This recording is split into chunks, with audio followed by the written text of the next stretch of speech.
to start things off, Penny, do you want to introduce us a bit about yourself and what's been going on this summer at Hootsuite?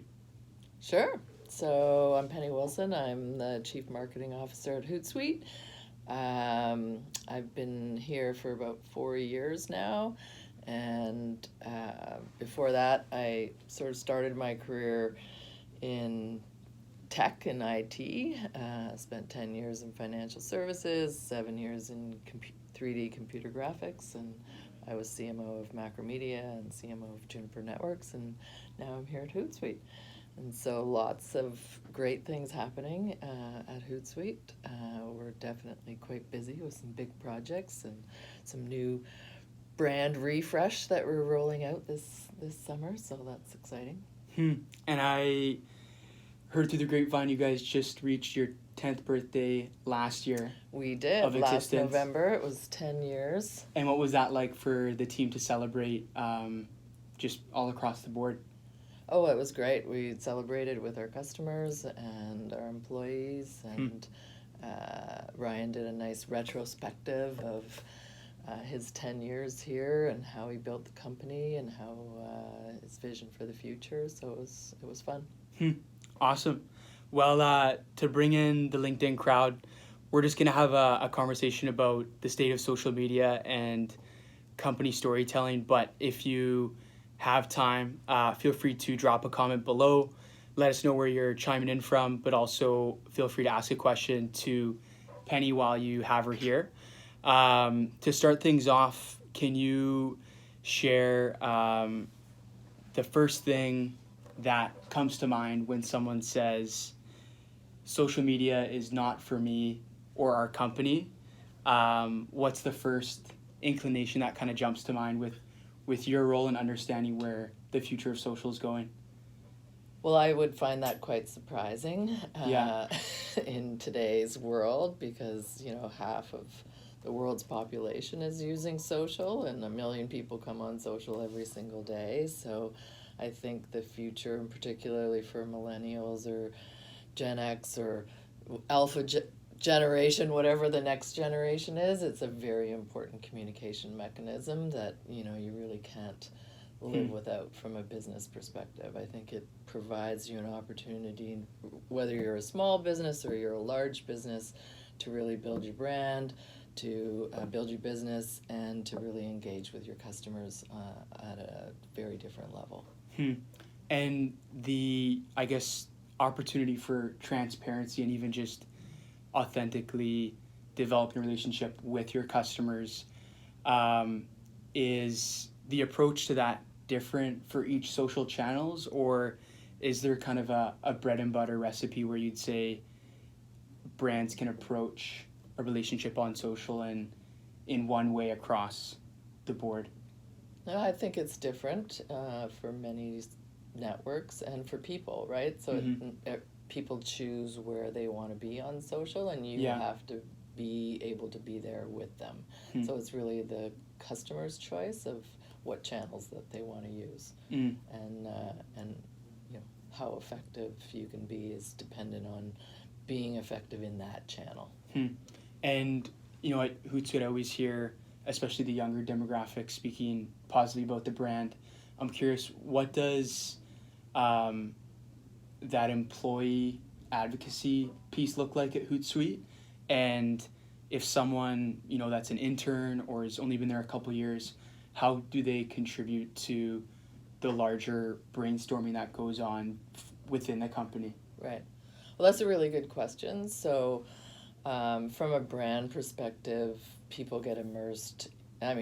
So it's social first. We like to drink our own champagne, and so people are immersed in whether it's doing our academy programs when they onboard and learning about the technology. We use Amplify, so everybody gets Amplify loaded on their phone, and they can participate in distributing content. We have a hashtag Hootsuite Life that lots of people participate in to really share their own personal stories. So we have a lot of opportunities for employee advocacy and also for customer advocacy and for getting people in front of customers, whether it's our blog or which I think 12 million people read. Wow. Or our webinars, or our customer advisory boards, or our social breakfasts, or our think tanks. There's lots of opportunity to really be closer to the customer as well. On the dashboard level for you as an executive for the company, when you're looking at new trends that are coming down the pipeline to advise your customers or even just your employees, what tools or books or podcasts do you have on your dashboard to just maintain a level of staying with the flow of what's going on in social? Well, we use Facebook Workplace. Yeah. So there's lots of people who are following different things, whether it's our competition, etc. For my own personal self, I use the Hootsuite dashboard. So I follow my customers. I follow all the press and analysts that follow our market. I follow our competition. So you have an opportunity to read every day what our customers are thinking and how they're feeling and what challenges they're having and what opportunities they're looking for. And looking at kind of your 4 years now with Hootsuite, with what's public knowledge, what would you say is one particular favorite memory that comes to mind when you look back with your time at Hootsuite? One favorite memory? Yeah, if one could spark to mind, or a couple. I mean, your employees are listening to this chat, so now's the time to pat them on the back if you want. Yeah, well, I have lots of favorite memories. I mean, I think a big part of what I love so much about Hootsuite is the integration of our employees with our customers, and the technology itself brings them really close together, and just the learning about social. And I'd say probably many of my highlights are listening to customers who've taken social to that next level and are on stage together to tell the story. And they've been super successful with kind of starting at the basics and then all of a sudden seeing how it can actually transform their business. And now on the marketing front, I'm sure you guys go through a lot of applications or people wanting to learn more about Hootsuite. If you could point them to one resource that kind of shines through on why Hootsuite is a different place to work than, say, Silicon Valley or Toronto, or even coming to the marketing world, what value or resource do you think would come to mind that shines through for Hootsuite? Well, we have our core values as a company. So from a purpose perspective, we're trying to champion the power of human connection, which I think is an important element to why people want to be part of the team. But we have, leading with humility, building a better way, passion for customer success, grit in all we do. I think that you can see the stories of Hootsuite on social or on our website, and people can get a real feel for what the inside of the company looks like, as well as how our customers feel about us. Looking to the influencer world, there's kids that are 13 years old launching their own shoe brand, or they've dropped out of university to pursue a candle making company through Shopify. There's so many different entrepreneurial ventures, I think, kind of being immersed in the world of younger entrepreneurs. And I'm curious if you were sitting down with a mentee or even just someone that comes to ask you for advice of the first couple years outside of high school or university, what would just be your life advice to them as they pursue a career? Okay. I would say the same advice my dad gave me, which was to never be afraid of failing. So I think that a lot of times people approach work or approach a job thinking that everything that has to be perfect. But I think that in today's world, it's all really a test and learn world. And so trying things that you're not quite certain will work is a really important element. So not being afraid to fail. And I would say the other thing is put your hand up. Like you might not know how to do something, but if there's an opportunity for you, like put your hand up and figure it out, and you'll learn from that opportunity. And looking at the direct report relationship and the employee that's maybe 6 months or 1 year in, what healthy template would you say they could bring into the workplace for them to wrestle with kind of that A/B testing of, hey, we tried this campaign, this is what we saw, this didn't work, but what if we tried this the next time? What kind of tools or confidence do you think that younger employee could bring to the table to share their idea at large, maybe with stakeholders that are outside of their conversation grasp? Well, I think it's really good to find other mentors in the company that you can reach out to test your ideas and see if they have, like if you're new to a company, see if they have experience and they could offer some input to you, but not to be afraid of kind of coming out with, I've got this idea, or I tested this and it didn't work, but I think if I did it this way, it might work. Okay, I like that. Before we jump maybe to some questions that are going to be asked in the comments, I read something on one of the articles you published, maybe for Adobe or CMO.com, that looked at the ACE model. Right. Can you explain to people a bit about how that works and how they could apply that? So that was a message, I think, for customers as far as making sure that you focus on advocacy as an opportunity. ACE stood for advocacy, putting customers at the center of everything you do, and then really integrating it into an open ecosystem. So if that's the right article that you're thinking about. That was right on. That was right on. I didn't mean to put you on the spot, but yeah. So that's not necessarily that was really guidance as far as how to take social to the next level. And from an advocacy perspective, social is an opportunity to leverage your whole employees. Like, I believe, I don't know what the exact stat is, but if you looked at the sum of all of your employees, they have larger followings than you as an organization.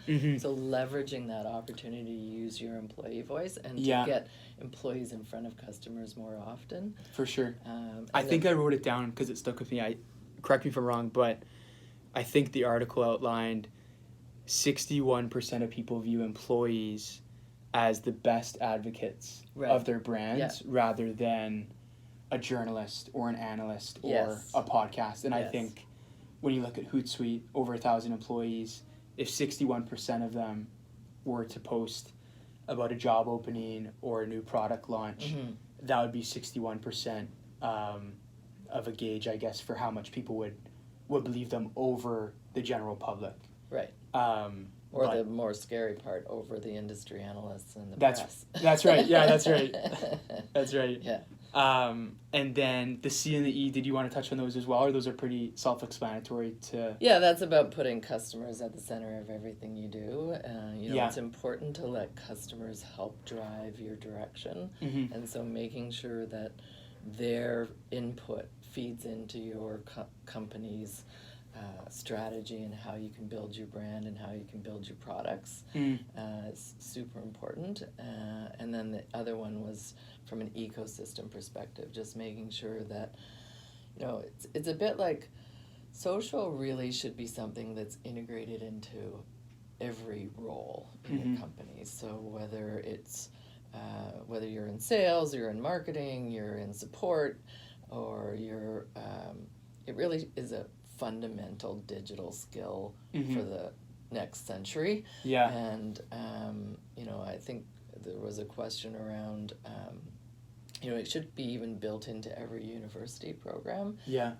Everyone should have some level of digital skills. But the ecosystem piece was really to make sure that it plugged into, whether you're trying to get a unified view of your customer or any of the other applications that you might have in your environment.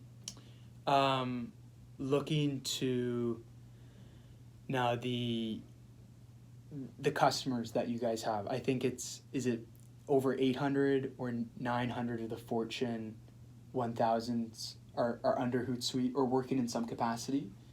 Yeah, from an enterprise perspective, but we have over 210,000 active customers and over 18 million people who have used our platform. So from a scale perspective, there's nobody really in the market that's bigger than us. For sure. And if you had one, amazing story where the customer, sent you an email or they were blown away by the campaign success. I know you guys work with a wide variety of brands, but what's one story you think you could point to that you guys were just proud for helping that brand? And how did that come together? Sure. So I would say one was actually a bit of a crisis situation. So it was Hong Kong Airlines, and they had a situation where they posted a business class fare, I think from Hong Kong to LA or something, for a fraction of what it actually costs. It was maybe like posted at $550 instead of $5,500, and then they saw that people were starting to worry about, oh my gosh, are they really going to stand behind it? And they chose to stand behind it, and they really used social in a way to calm their customers down and make sure they understood that, yes, they'd made a mistake, but they were going to stand behind it. And then they went on to also just, have a one-on-one relationship with those customers who got to fly on business class for such a less expensive fare. And so they used social through that whole customer journey, right, even when they walked onto the plane. So, wow, quite the story. Yeah, it is. And then on kind of the personal side for social media, obviously you're on LinkedIn, other platforms like Twitter. I'm curious, for that personal branding side, for other executives or other people even looking to be hired out of university, what would you encourage them to look into for cultivating certain ideas on their own profiles? And maybe some of the tips you found even using your own social media profiles? Well, I think that you should be on networks where you're comfortable, where you can, and you should share things that you're comfortable. I spend a lot of time listening and reading and looking at what other people are interested in, and then I think to the degree that you can be a bit more targeted as to exactly what the story is that you want to put out there. But there's all kinds of venues to use social, both from a listening and a reading and a prioritizing, making sure that you can prioritize what's important to you and what's important to them. And then on the rest, and even taking time from digital, something I've been challenged with is like Sunday mornings I'll try and just take some time away from my phone, my laptop, or social media. Is there any, I guess, habits or disciplines you've tried to bring into Hootsuite or your own life within the social media world, or is it kind of just throughout the working day have all these tools open so that when the time comes you can quickly go to them? Well, that's the purpose of a dashboard, is that you don't have to have them all open. You can actually see them all together, but I don't know that, I think it's always good for people to take time away from their device, not just social media, but from their device in particular. But I do think it's nice that when you are reviewing from a volume perspective, you're able to sort of prioritize and pick out the things that are important to you. Otherwise, you'd be spending a lot of time scrolling. And that's why we got Hootsuite. Yeah. That's right. Well, maybe we'll jump into some of the comments if that's okay. Sure. Let's take a look at these.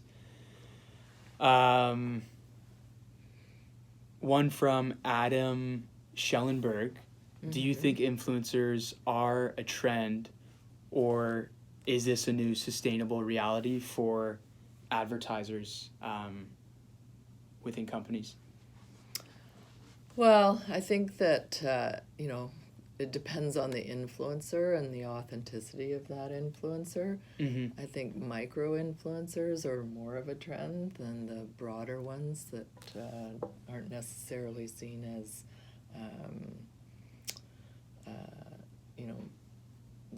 seen more as just pushing something out Mm-hmm. than actually being able to stand behind a product. So I think it's people with some relevance that are important. Mm. And then one from Dave Hopkins. For a brand that maybe isn't as forefront in the retail world, like manufacturing, he says, what would be some tips to get started on just starting to use social as a tool? Well, first of all, I would tell them to download Hootsuite. There you go, Dave.